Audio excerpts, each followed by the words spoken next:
Hello everyone, welcome back. In this video, I'm going to show you how to recover Safepal Software Wallet. So first of all, you need to launch your Safepal Wallet application. You are going to see this type of home page in front of you.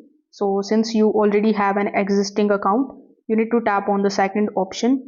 After that, you need to enter your 6-digit password. Then you need to confirm your password.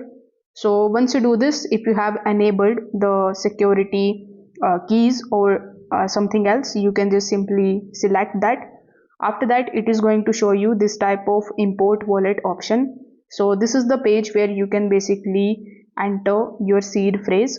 So you can also enter your private key here.